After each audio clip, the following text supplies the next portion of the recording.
But we are live now. I'm just going to allow a few minutes for just not a few minutes, just a couple of minutes or less than a minute for people to hop on. Okay. Let's see here. Let's see here.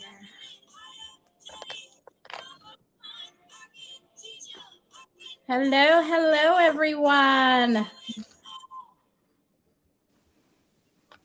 I hope everyone is having a good day so far because it is Friday. Yeah. I'm so excited. I love Fridays. It's so crazy. You know, when I was an employee, I looked forward to Fridays because it was the weekend, and now in real estate, I work on the weekends. It's like my Saturdays are like everyone else's day, but I still get excited. It's crazy. I'm like, yay.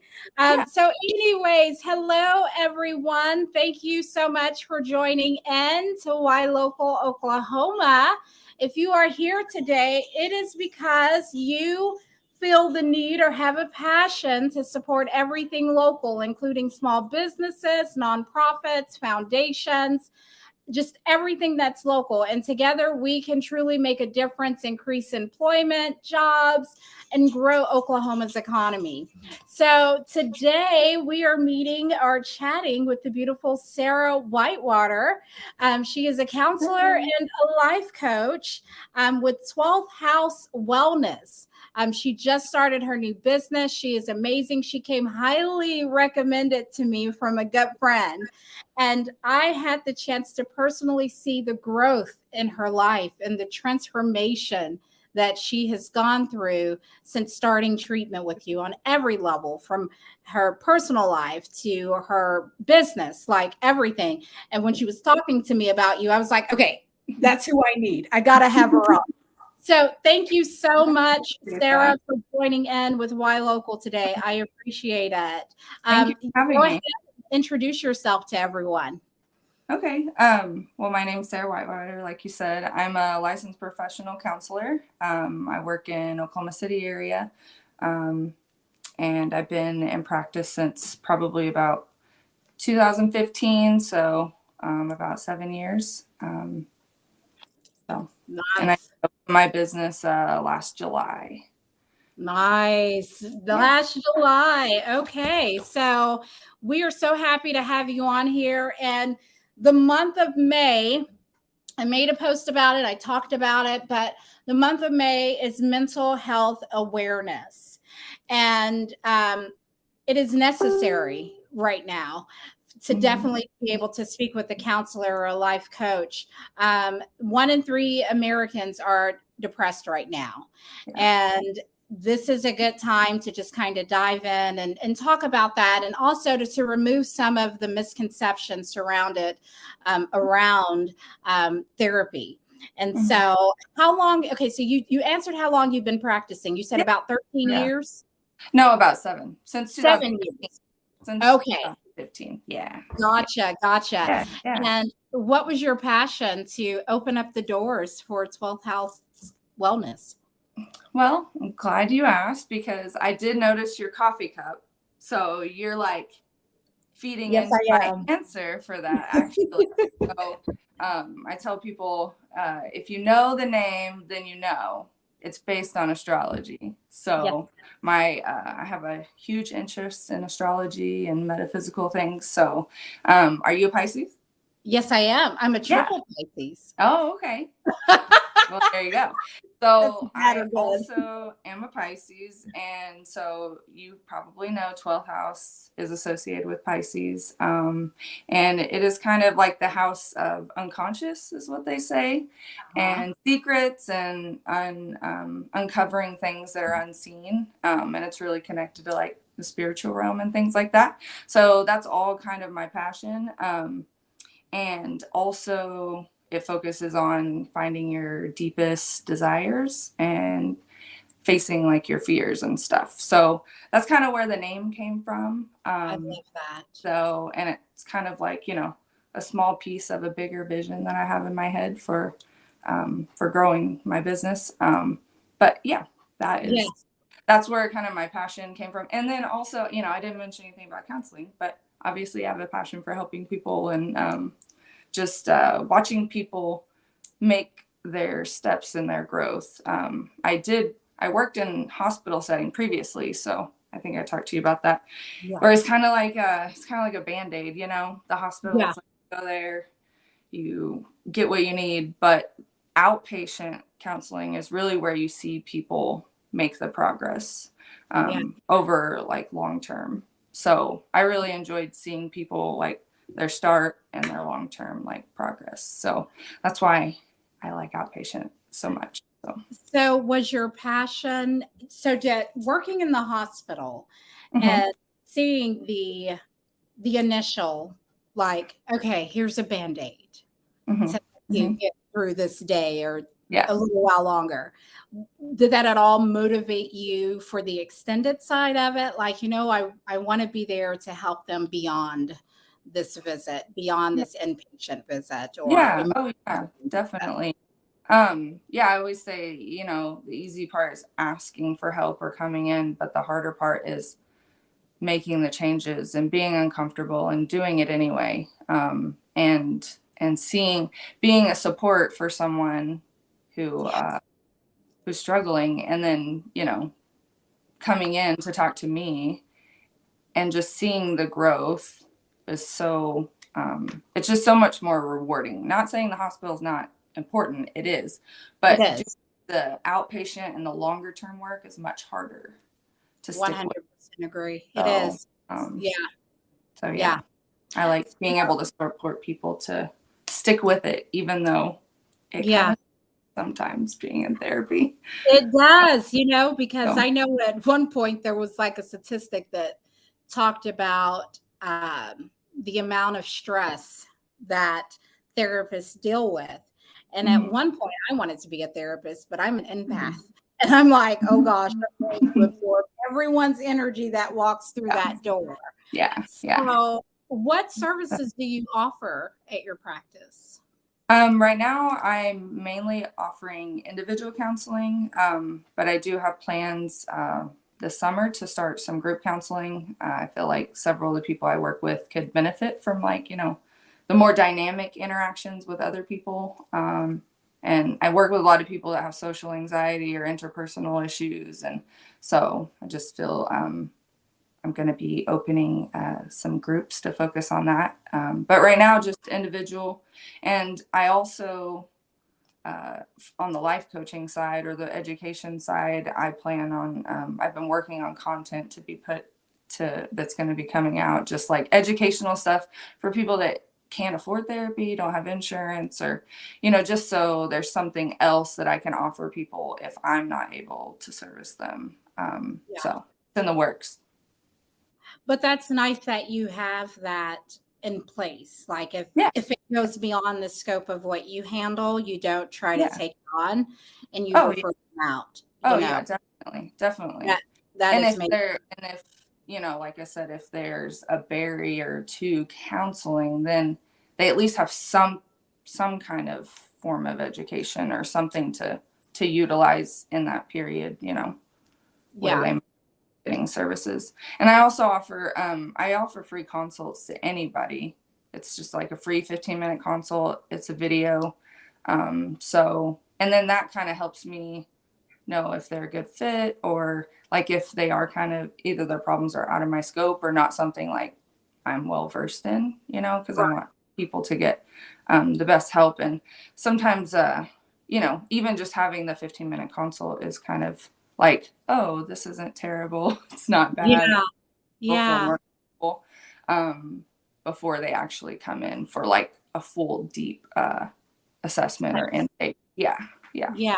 So what about like virtual? Do you do virtual therapy? Were they for people that don't want to come out just yet, or just their schedule? Sometimes it's schedule. Yeah, I offer in-person and telehealth. Some people are doing all telehealth, some people are doing all in person, but I'm good with the hybrid to like kind of meet everybody's needs. And I was like, as long as insurance is still paying for it, Why Yeah. for it, Yeah. Or Yeah. if someone is actually feeling sick, then we can switch to telehealth and they can still have their appointment. They don't have to miss it.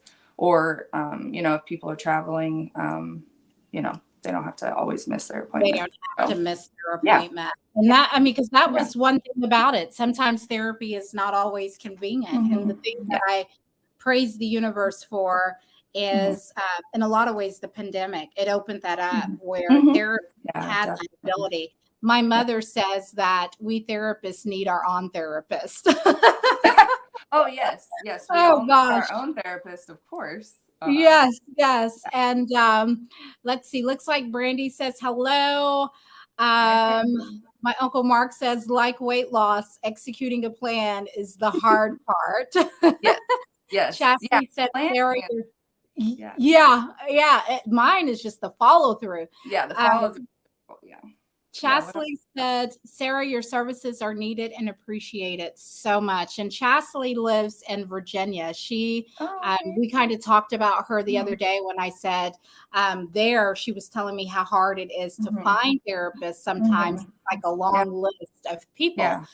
So, So with that being said, let's kind of talk about the alarming numbers of the rates in depression. I was reading somewhere that 3 in 1 Americans are depressed. And I posted this morning, Oklahoma, like we're not only dealing and struggling with the pandemic, but we're also struggling with an increase of suicide attempts or suicide successes. Yeah. Yeah. No, it's really not great. I think I looked up Oklahoma's 28 in the worst mental health care, I think is what it is. So, and there's a huge shortage of providers. Like I was telling you, I think a few days ago, that I've gotten lots of referrals from other therapists that can't take on that their cases are full. And so luckily, I have availability. I'm filling up pretty quickly. But yeah, it's ever changing and there's not enough providers. There's not enough resources. People don't have access to healthcare. That makes a huge difference. And it just kind of like compiles over time when you're not getting intervention or when you're not getting the help that you need. It just kind of compounds, especially if people didn't grow up getting taught about mental health or like what's available. Or they have the stigma, which is why we're here, is that, I don't have mental health. I'm not depressed. So it's definitely an awareness thing as well. Just people not knowing that depression symptoms are depression symptoms or anxiety is anxiety. It's just like, they feel like, well, this is just what happens.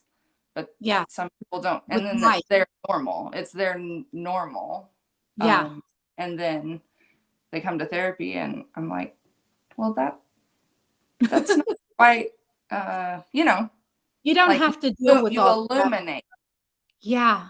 You illuminate like kind of this thing that they thought was normal for them, but really, there's lots of other healthier ways of dealing with things that they don't know about or they were never taught. And a lot of times I've noticed, especially in my community, there are so many misconceptions around therapy, talk therapy, reading, whatever it is. There's just so many misconceptions around that. How do you think, what do you think is a good way to break through to like someone who you identify like, oh, okay, this person needs therapy? What would you think is a way to kind of introduce it to them without putting it down? You're talking about from like an outsider view. An outside. Like, oh my gosh, this person is just going down, they're spiraling down. Well, we all kind of have natural instincts, whether they're stronger in some people than others. So usually we can kind of have a gut feeling that something's not quite right, or it's more blatant where you recognize like, oh, that is just not okay. But bringing it up to like a friend or family member, you kind of have to, you want to be tactful and compassionate and, make sure the person, you're not pressing it on the person, because that will make things worse and make them away from therapy. If you're trying to pressure them to do something, nobody likes being told what to do or force something.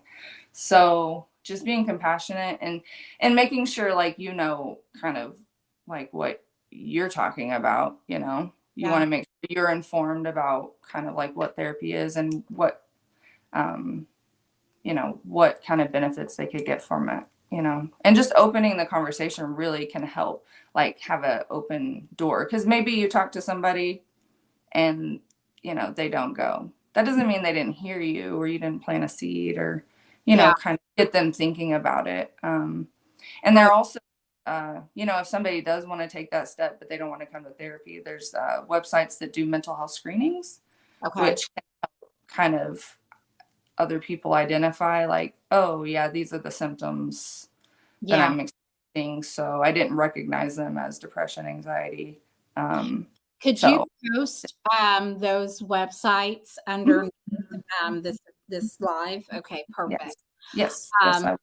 Because I posted something the other day and I said, check in on your strong friends, your friends that appear to be happy, Yeah, because usually people that are depressed, or, we can talk about ADHD too. Masking is the thing,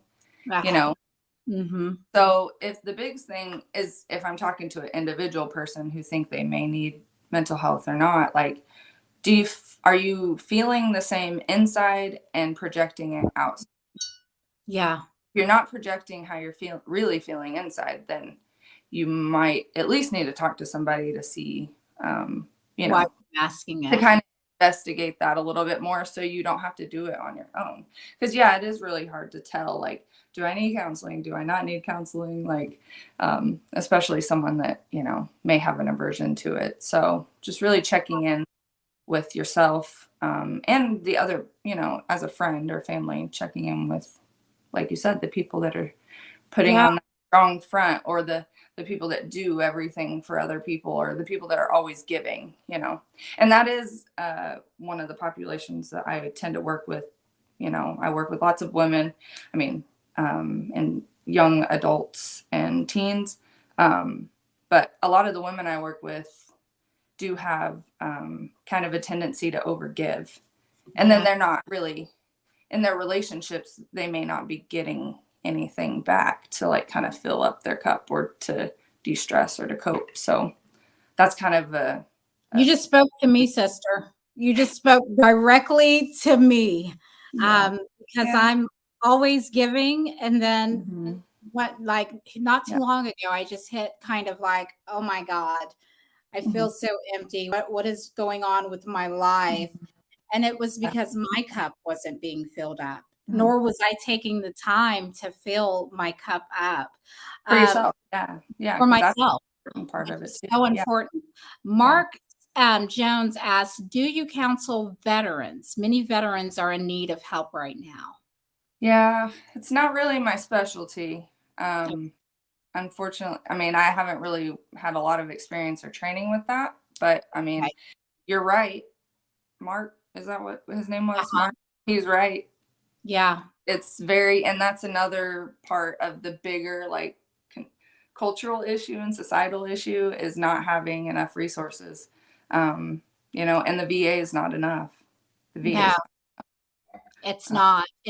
And I'm hoping that, when the Medicare funding was cut in the mental health sector, I'm hoping that with the rising numbers in depression and suicide or suicidal attempts, that funding is reestablished or something. I don't know.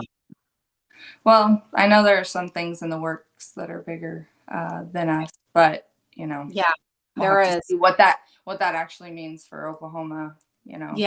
Sure. Yeah. But I'll read his. I can send him some stuff on maybe somebody that could help him with, like, veterans. I'm assuming post-traumatic stress. That's usually the PTSD, probably so. And also maybe like just being like getting reestablished, perhaps. I don't know. That's usually common problems with veterans is PTSD and trying to not be homeless, really. You know, there's a big veteran homeless population. So There is. I never realized that. I look at homeless people, and I always wonder what their backstory is. Michelle says that therapy is everything, the best investment I've ever made in myself. Chastely, suicide will probably continue to rise now that women do not have abortion rights available to them. Brandy says this is huge. But and someone says, oh, Brandy says, I have a doctoral degree in masking. Brandy, so do I, girl. You're not the only one. To be normal. Like, I am all about it. Well, and, you know, I don't want to like say it's all bad because, you know, our mind and our body does that to protect us. But it just can't be like your only way of dealing with things. Yeah. You know? You have to kind of have a wide variety. Like, it's my only way. No. Can be a piece of it, you know, when it's necessary, but you have to do some other things, you know, because the masking doesn't make the problem go away or the feelings go, you know. No, it doesn't do much, but just hide them and push them away into like a little. The strong friends. Yeah. Which, you know, short term it works, but long term, you know. Yeah. That's usually when I get people is like they've been doing the masking thing for years and it's like, well, yeah, stuffing it in your body. And also that sometimes tends to come out in physical illness too. So there's more and more research saying that those are tied together, mental health and physical health. So I know, because I noticed when I've kind of noticed just not reading anything that when I start to isolate, I know that I'm falling into depression. And that's when I start to work out because I'm like, okay, I can't control anything right now in my life or so it feels. And so because of that, I'm like, okay, what can I control? I can control working out. And I find so much clarity in that. Chastely asks, Sarah, do you take care of your mental health? Do you also therapy to unload your stress? I do. I feel like I'm really pretty good at that. You know, that's something that we kind of at least kind of learn in school a little bit, but yes, I definitely do. I do have a therapist. I've had several therapists. You know, sometimes you outgrow your therapist, so you got to move on to the next one, and that's totally fair too. So yeah, I do lots of journaling, meditation. I have a great support system. So puzzles. I love doing puzzles. I know, right? I love doing puzzles. Does your family do puzzles? Is that what yes, the puzzles of color. That's my family. Okay. Yeah, I saw that. Yeah. Reading all the introverted things that I do. So yeah, exactly. Outside, play with my dogs. Like I do all that stuff. So. But you know what? That's good though. My mom says that, you know, she has therapists, some of her friends that are also in therapy. And they talk to each other. So that's healthy. But one thing that you just mentioned was different coping mechanisms, journaling, meditating. If you're religious, prayer, you know, talking to your dog. I know the other day last night I was like, you know what? I really want to go listen to live music, but I don't feel like it. And my person was like, why don't you feel like it? Like you need to stop yourself. You need to enjoy life. You need to enjoy your friends. You need to enjoy just everything that life has to offer. Don't let yourself stay in this bed and go down that rabbit hole. So I know, because that was some good coping mechanisms there. Yeah. And being uncomfortable, acknowledging, thank you, body. I know I don't feel well. But then just doing it anyway. So that's kind of leads me into my therapy methods. So it's a perfect segue into that. Yeah. So I practice acceptance and commitment therapy. So it's less about, you know, sometimes we try and fight the feelings or avoid them or change our thoughts. or indulge, the feeling bad, or and then go into isolation and stuff like that. So rather than try and fight them, control is actually part of the problem. Struggling with them is part of the problem, rather than letting them kind of flow through you, whether it's your emotions or your thoughts, and accepting them fully.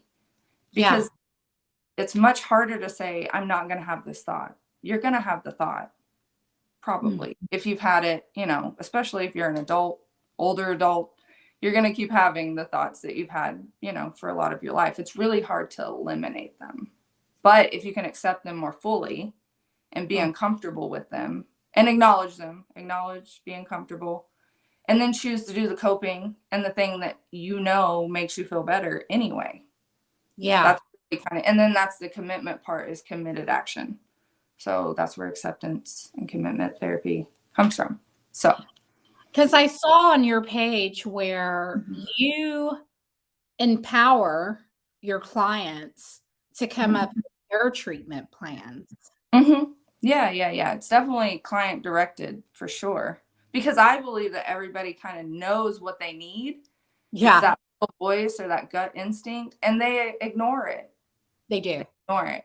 And it's because we are taught to be in a mental capacity and always intellectualizing everything, and not to be in our body. Yeah. So we've learned to ignore our body, and especially people with trauma, or that have had something, devastating happen to them. Being in your body is scary, because you get into either fight or flight, or you just get overwhelmed with emotion. So that's why people don't like to be in their body. But really, I just believe that everybody has that within them, and that I just try and help them find it and access it. That's kind of like the unconscious thing, and love that. the unseen deepest desires, things like that. And I talk a lot about values, like helping people figure out what their priority values are right now, and how they change throughout your life, because your values is kind of like the direction that you go in life. Yeah. So they are. And then the goals, or the checkpoints, are kind of like, they're like checkpoints, like a checklist. But your values are never like they're not a destination. You're never going to get there. It's just a roadmap for what you want to do in your own life, so. I love that.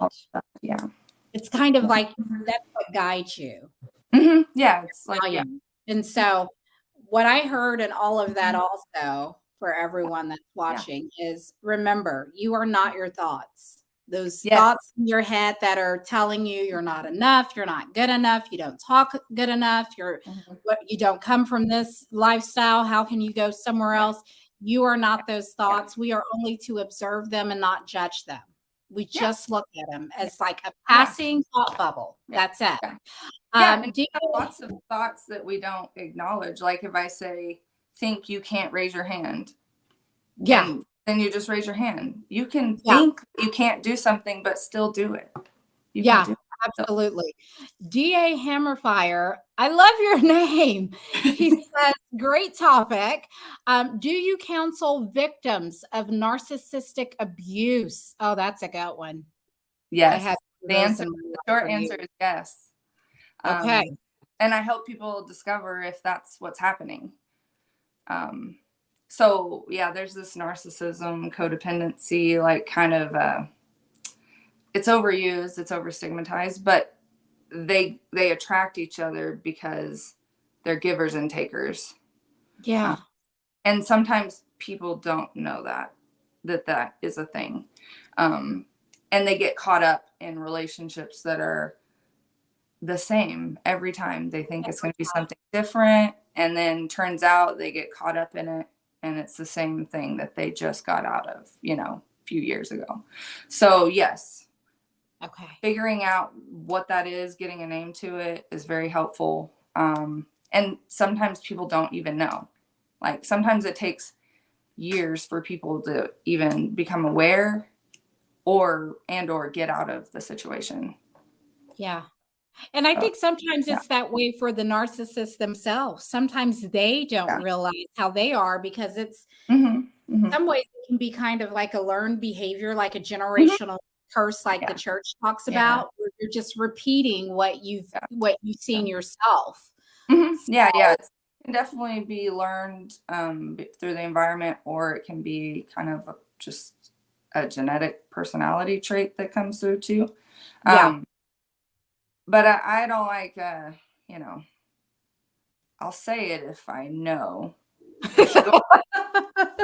But I don't necessarily like using the labels, but I know that the labels are helpful. So, and deep down, I still believe, even though research says that narcissists are not able to be helped, or people with personality disorders have low, ability to get better, I still believe that they can. That's how my mom believes. They try. If they come in, and part of the problem is that they don't end up coming in, because they don't recognize it. That's the hard. So DA Hammerfire also wanted to know, can you please explain radical acceptance? Oh, yeah. I mean, it's basically what it is. You just accepting everything that comes to you for what it is, and not letting it like consume you. Like, I got in a car wreck. Well, yep, that's what happened. It doesn't mean the world's against you. It doesn't mean, you can't do, something tomorrow that's going to be worthwhile. It doesn't devastate. And accepting people's behavior fully.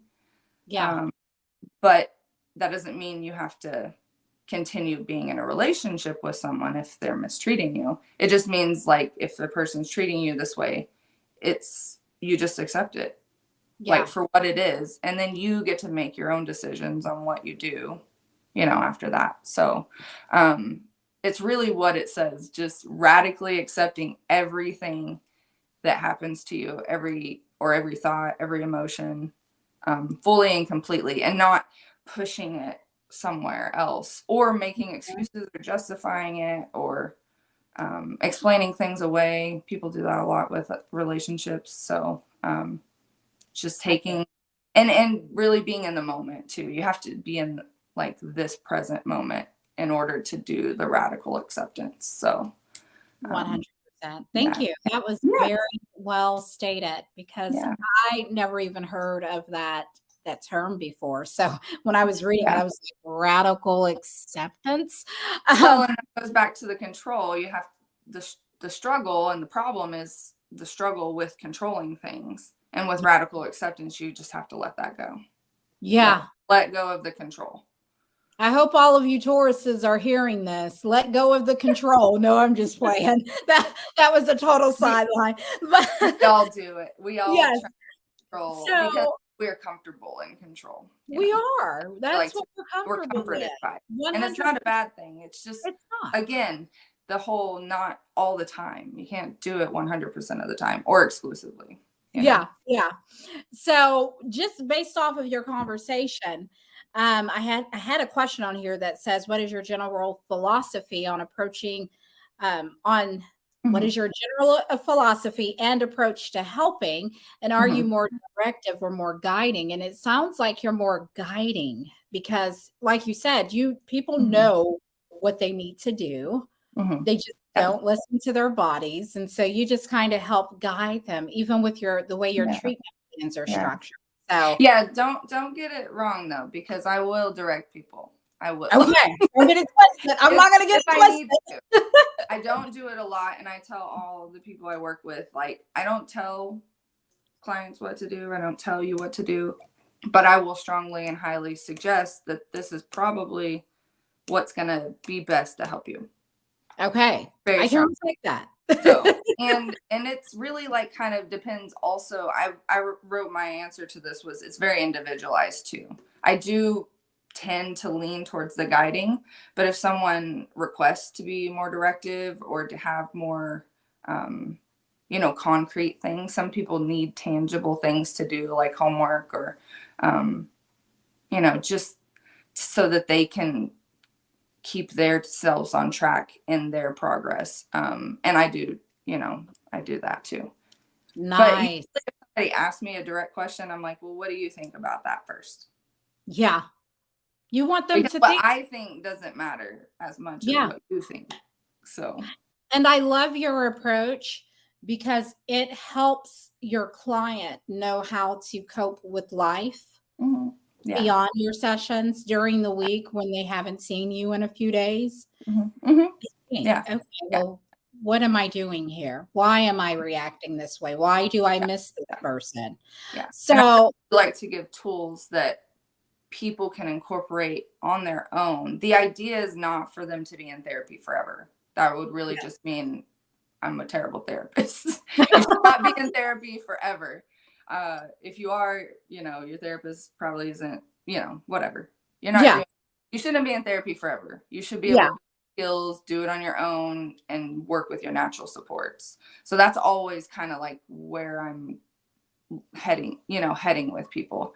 So giving concrete tools that they can use day to day on their own and feel confident about it. And then they can come back and say, well, I tried this, it didn't work. Or I tried this and it was perfect. Great. It was wonderful. So coming up with your own solutions is it sticks a lot better, I agree. I agree. Yeah. And I notice with myself when it comes to therapy, there's seasons to it. Some seasons I'm there. I'm like, okay, Miss Jackie, I need you every week. And then it kind of, fits away and I can go months without it. So don't be afraid of that, guys. Like therapy is something that it should be short term to a certain degree, but don't be afraid to go back because life happens. You need it. And I've had, lots of people come back, not a whole lot, but people do come back because there's a safety and security that is developed. And relationships in your lives, they last years, and and that can be the relationship with your therapist or relationship with therapy. I mean, it's just like going to the doctor. You go to the same doctor for years and years and years. So but I know some people, I've heard lots of horror stories. I didn't put this down, but lots of horror stories about people's therapy experience, which is also contributes to the stigma, is like there are, unfortunately, not great therapists out there. They are. And so being able to recognize that and not, wasting completely discount the profession. And discount therapy altogether just because you had a bad experience with one therapist. That doesn't mean that, the next therapist you get could be the perfect fit for you. So I had 2 therapists that I didn't like, and I was like, therapy sucks. And then I went back because, of course, my mom's a therapist. She's like, you need to go to therapy. And I went back and then I found one that I fell in love with. And I'm like, okay, you're stuck with me. And sometimes I want to fire her so we can be friends, but then I need her again. I'm like, oh, we're never going to be friends. But so typically, how long does it take? Like, what does that treatment plan look like? Does it vary from client to client? Is there an average that you see in number of sessions? Yeah, I mean, it really does vary between person, depending on like what's going on, what their goals are. Sometimes people are like, I'm moving in 4 months. So like, that's kind of like, what can we do in 4 months to maximize that time? Now, typically, I mean, usually I work with people between 6 months and a year. But sometimes after that too. So, it depends really, like I said, on their severity and what, what their goals are for therapy. So that's nice though. You establish those goals to figure out like what you need to do to help them and what your time space is like. So for you, what is success with your clients? Like, how do you determine your success rate in working with your clients? Well, there are written out goals that, sometimes I share with clients. Sometimes they're just, for me, but that's really not how like all encompassing. So I also do like questionnaires to measure, like objectively measure anxiety, depression, and some other symptoms, if other things are going on, like eating problems, ADHD, just to give a number to it. And then I redo those like every 6 months or so, or a year, at the end of treatment. And then we can see progress that way. But really the meat of it is in session, like it's very incremental. Small changes are what is more important to me as a therapist, because they're the ones that are going to stick longer. Making these big changes, I mean, it's great. I'm like, anybody can do anything for about 3 months. You know, if you're trying to it, you can do it for about 3 months. It's about like the 4th month where things get, you know, you either regress and go back to old patterns, or kind of have, you know, like a crisis thing. Or you fall off because it's just not. You feel better. You're like, I don't need it. Yeah, exactly. Like, oh, I'm feeling better. Like, I don't have to journal as much, or I don't have to do this thing as much. But really the difference is if you can stick past 4 or 5 months and get back on it, then you're more likely to stay, you know, with that behavior. But that it also recycles. So don't think, you know, just the 3-month mark. You could fall back again. And it's really that process, like regressing and then getting back on it, you know, that's really what helps you make the long-term change. Because like you said, you flux, you know.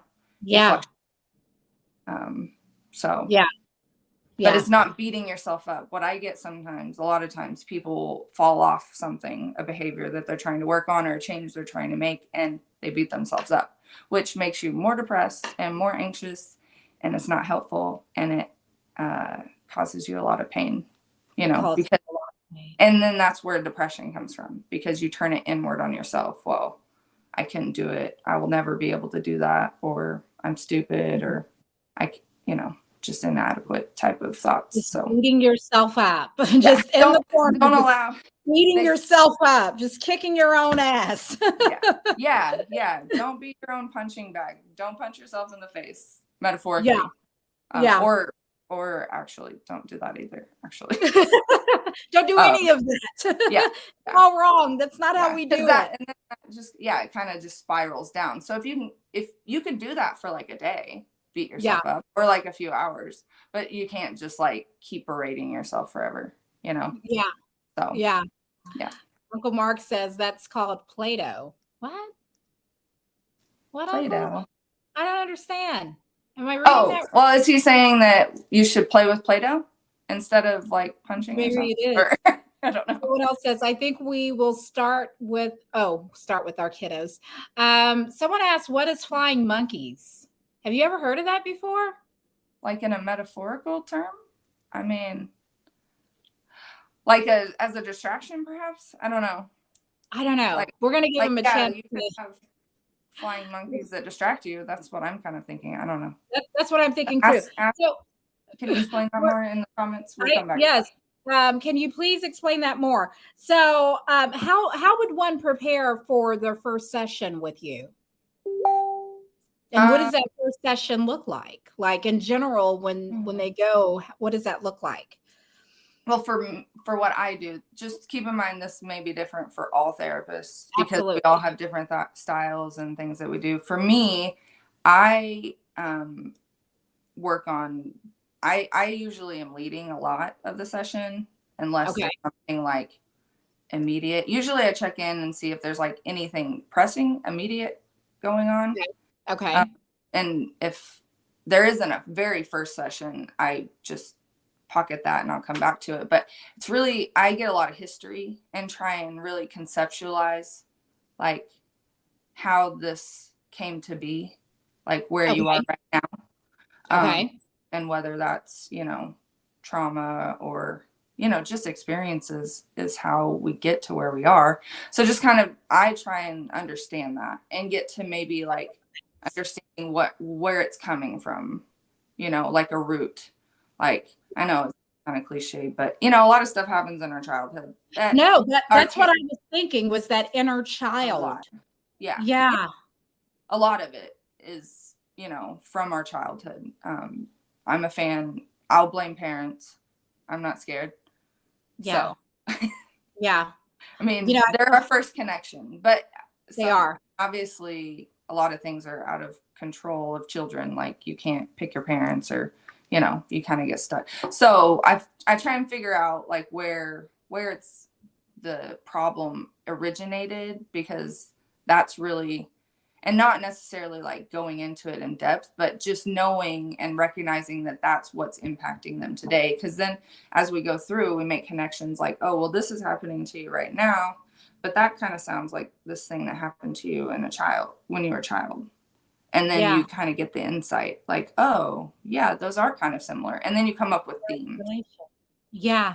Like themes in your patterns or your thoughts or your behaviors. And then that's kind of, it's really investigative for me.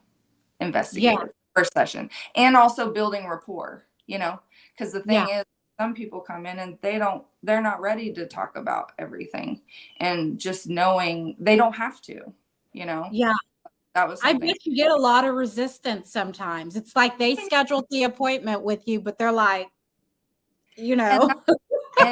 And you know, I'm fine with that, because I understand, like, you know, it's hard to trust people, and especially if you've had a bad experience, you know.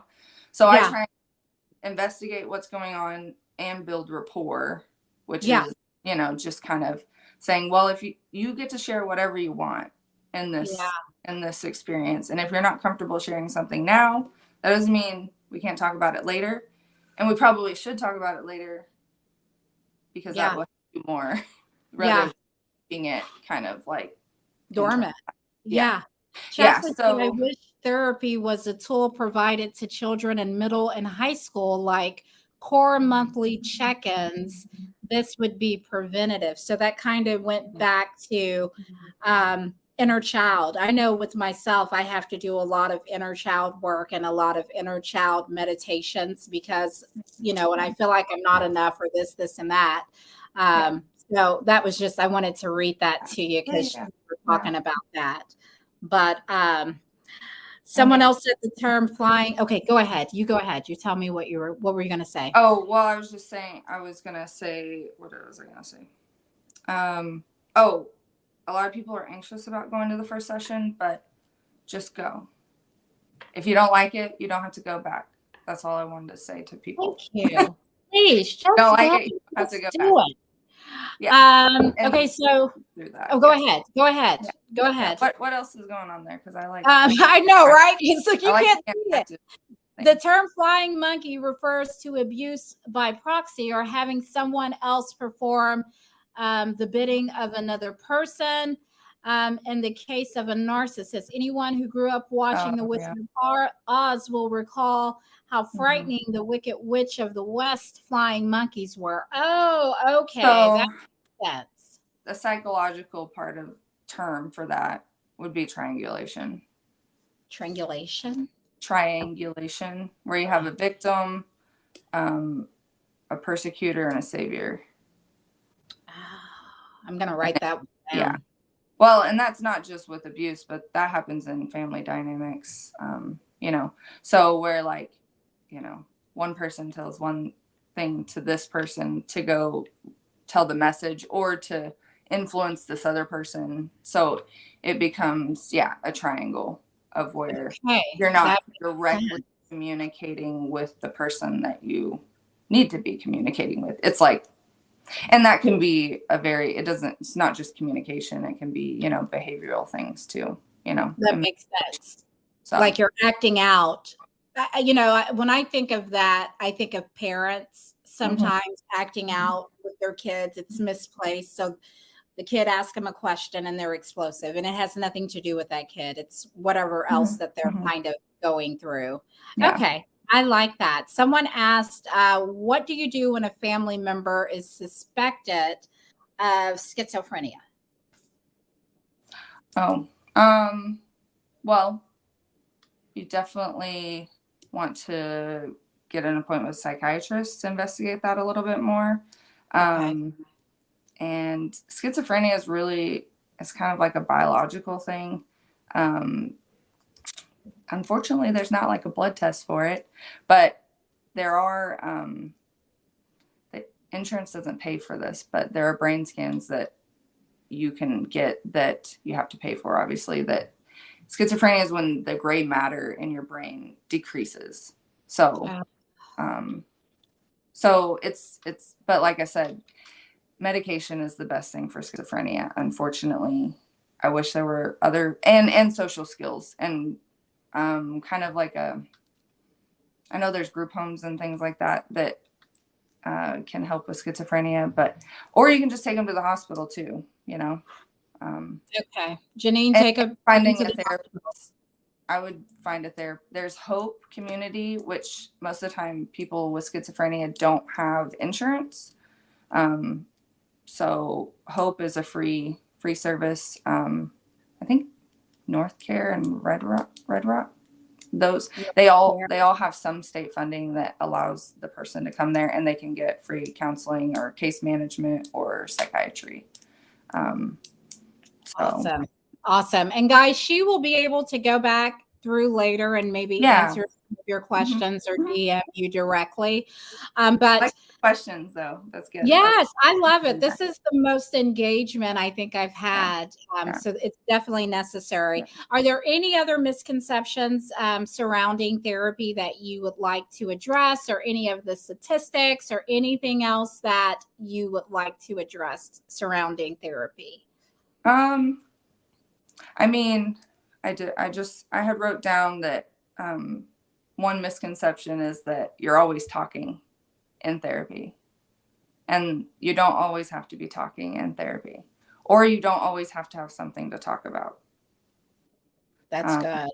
So I know sometimes, like, when people are getting better, they're like, well, I just didn't even know what to talk about. But there are lots of things, like a directive, like a more directive or more assertive therapist can, as far as like exercises and things to work on in session. So you don't always have to be talking in talk therapy. I love that. Yeah. And then, well, I do want to give a shout out to a group at the end, whenever we're ready. You can do it now. Do it. Yeah. So my shirt, Awaken Silence, Normalize Mental Health. This is a campaign in Oklahoma that's for this month. And it's Springing Families Forward, I believe, is the nonprofit. Dr. Marisha Palmer has organized this. So you can go buy a shirt. And on May 12th and 13th, they're just encouraging everybody to post pictures and bring awareness, and Awaken the Silence is the slogan. Did you say that's on May 12th? Yeah, May 12th and 13th. May 12th and 13th. And then, that's a hashtag Awaken the Silence 22. I posted it on my page. Perfect. Before I posted our thing. So if anybody, if you go buy a shirt, all of the proceeds are going to the nonprofit, which also helps people that don't have insurance. And then it helps therapists be able to do pro bono services for people. So I love that. So. Now, Marisha Palmer, she's with, did you say Bringing Families? Spring Families Forward. And that's the nonprofit. And I think her counseling office is Spring Eternal. Families Forward. I'm sorry. Yeah. Taking notes. No problem. And I did tell her about you, and she might be willing to, come on here too. So yes, I love it. Okay, guys. Awaken in Silence, Normalizing Mental Health. Mm-hmm. We want to get shirts and support that, because like I said, if you have Medicare, Medicaid, a lot of those folks are not getting the help that they need because the coverage is not provided. And so investing and planting seeds and donating to these type of causes are going to make that service readily available for more of them. Yes. So we definitely want to do that. Okay. Well, this has been great. I have a fun round that I don't really tell people about, and it's just real quick because we only a couple of minutes anyway. But before I do that, is there any books that we need to read right now? Just anything that as a society we could read to just kind of help with all of the pressure and the stress. I mean, there's a lot. We're in war. There's a big debate with abortions right now. The economy sucks. Gas prices are ridiculous. Are there any books that you would suggest for viewers to check out and read? Well, one that I always tell my clients, it's called Let Go Now.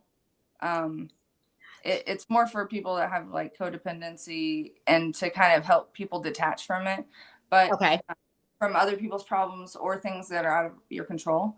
It's not really political or anything, but, or, you know, cultural, but I think remembering that not completely detaching too. So Let Go Now. And then The Body Keeps Score for anybody that is struggling with, I mean, you may have had trauma in your past and you may have gone to therapy and you may feel like you're better, but you're still having problems. And that's because like your body remembers things. So it really kind of helps you connect with your body. And it's called The Body Know? The Body Keeps Score. Keeps Score. Yeah. I love that. And I'll post this down in the and news. If I think anymore, I can post. Yeah, I have like a book list that, you know, those are just the two that come to my mind right now. So thank you kindly for that. And then, okay, so this is a fun round and we don't have that long. I was going to try to make this one shorter, guys, because I'm trying to work on timing, but it's hard because I want people to have the platform to be able to really express how they feel about their business, about their babies. I refer to them as people's babies sometimes, but therapy was one that I just cannot rush. So better luck next time.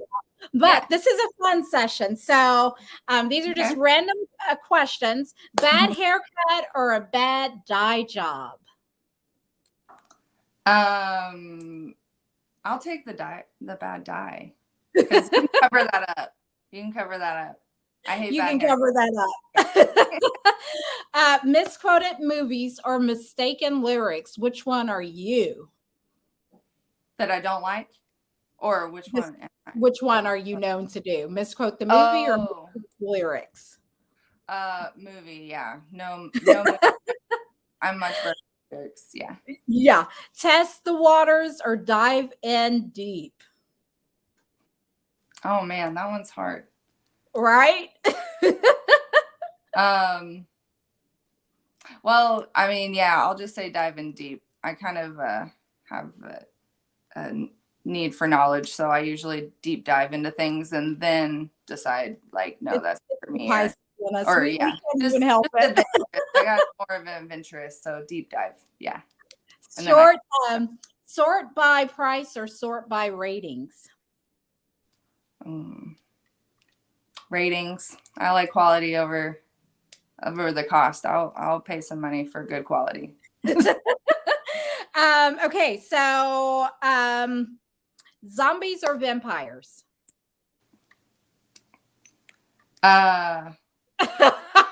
Like I'm like, which perspective? Like I want to be a zombie or a vampire, or I want them to be in the world with me. If you had to be in the world with them, which one would you choose?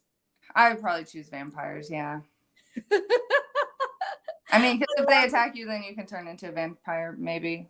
Yeah. And not turn into then you live forever. Yeah. So, ebook or just a regular hardcover book? Paper, pages, or electronic?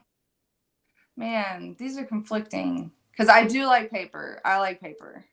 I do too. But I try and exclusively use paper for journaling. So I might be on the ebook side for, you know, the environment purposes. I really limited all the paper that I try and use in my practice, but my journal, I have to write in a physical book. It just isn't the same. It just isn't the same. I love it. So, yeah. I love it. Well, that is about it. Are there any binge-worthy shows we need to check out on Hulu, Netflix, or? I just finished Ozark. Ozark? Ozark is intense, yeah. Yeah, Yeah. but it's not, and it's ending after I think the 4th season. So, and then Oh, what wow. else? Oh, wow. I'm into all the crime stuff and Me like too. the like Anna Delvey. That's a Yeah. good. That's based on a true It story. is And so then good. what is the Dropout with the Theranos? Yeah, Yeah. I Yeah. like that. So That was good. yeah, yeah. Well, guys, I want to thank you all for tuning in today. Yeah. Definitely go. Sarah and I are gonna post some links in the comment section with different books or different resources within the community that we can lean into, as well as the link for Awaken the Silence. Go and like Sarah Whitewater's counselor and coaches page. Definitely like her page. And then if you have any questions after this that I didn't get around to answering for you, feel free to DM her, reach out to her. Her contact information is on her page. I want to thank you all for tuning in today to YLocal Oklahoma. If you know of any other nonprofits or small businesses that are local that need this platform and just the level of awareness raised on who they are, please reach out to us and invite us. We're going to be doing some drawing soon for increasing the likes on the page, so look out for that. Thank you all so much. Have an amazing weekend. On the YLocal Oklahoma page, I have a list of different posts on there about festivities that are going on this weekend. There was a lot. I want to wish everyone a happy Mother's Day. And I want you all to remember that you are important, you are necessary, and you are loved. Thank you so much for tuning in today. Yeah. Have Thank a good you for day. having me. Thank you so much, Sarah. I appreciate it. Yeah. Bye.